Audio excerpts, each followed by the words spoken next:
my ladybird or ladybug collection. Very disappointing. I thought there'd been many, many more of these wonderful nature inventions of a ladybug, but only 3 of them. But anyway, they are fun, so let's just demonstrate them. The first one, which came out a long time ago, was one made by TOMY. They make very good stuff. I've got loads and loads of their wind-ups, and it works well too, which is nice.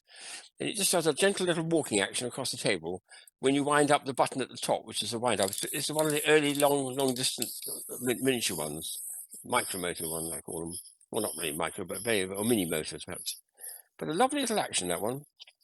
I thought there might be more going on, but this is early days, yeah. But no doubt native ones would have the antennae going back and forward and things, so to make it a little more interesting, all the eyes rolling. So, but anyway, it's having a good time.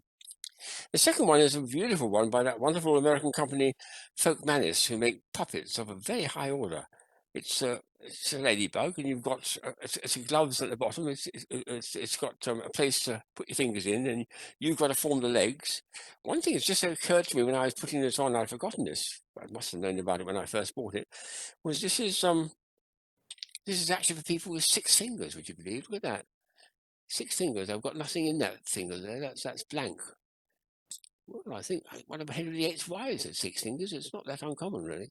But anyway, being only a 5-fingered person, that's the best I can do, and it will crawl across the table, or I'll be crawling across the table here like this. So quite a nice effect, that. And for small children, having it crawling over their clothes and over their hair and things, that could be a lot of fun, and something that kids can be really quite inventive with. And all you're doing is wiggling your fingers. So good one. The last one is the earliest one I've got, and one of the very first acoustic toys I ever managed to get, about 1980. So this is very early days, and of course it's only partly working now because of it. It's a big one too. This is 40 years old. When you shouted at it, there was a microphone here, which is still there, but it doesn't seem to be functioning anymore.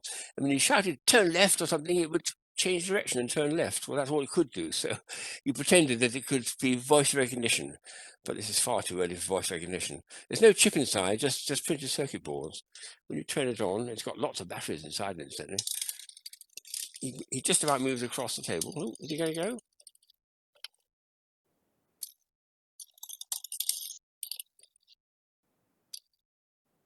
He's trying to. He's struggling.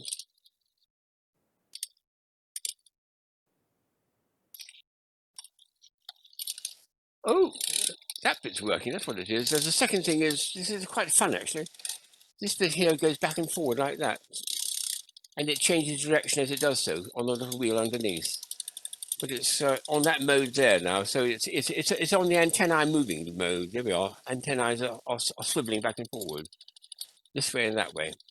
And then when you shout at it, or when you used to shout at it, it would then start going forward and then turn left.